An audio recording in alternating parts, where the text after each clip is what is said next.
हुकूमत कर्नाटका का 1250 करोड़ रुपए का इमदाद पैकेज बोगस। तमाम बीपीएल खानदानों को फीकस 5000 रुपये अदा करने ज़मीर अहमद खान का मुतालिबा। बेंगलुरु में अट्टिका गोल्ड कंपनी की जानिब से कांग्रेस की निगरानी में 25 लाख रुपए के ऑक्सीजन कॉन्सेंट्रेटर का ताउन। अपोजिशन लीडर सिद्धरामैया, डीके शिवकुमार, बीजेड ज़मीर अहमद खान और एनए हारिस इफ्तिताही प्रोग्राम में हुए शामिल। आलमी बिरादरी की अपील के बावजूद गजा पर इसराइली हमले जारी। हमास ने सुरंगों में असलहा छुपा रखा है, लड़ाई के बगैर कोई चारा नहीं, नेतन्याहू।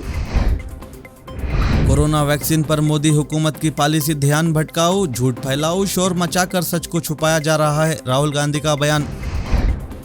मुंबई हाईकोर्ट का बयान, अगर मुमकिन तो बीएमसी घर घर वैक्सीनेशन प्रोग्राम शुरू कर सकती है, मरकजी हुकूमत के ग्रीन सिग्नल की जरूरत नहीं।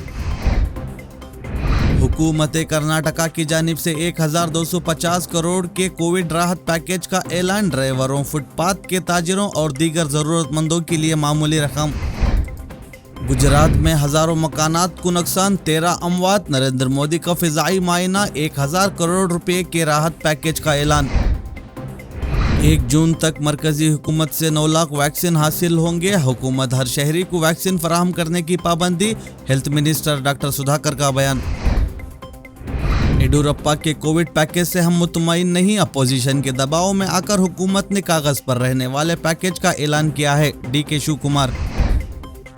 अक़लियतों के लिए जारी 1500 करोड़ फंड मनसूख किया जाए, देश प्रेमियों को वैक्सीन दी जाए, यतनाल का इश्तिआल अंगेज बयान।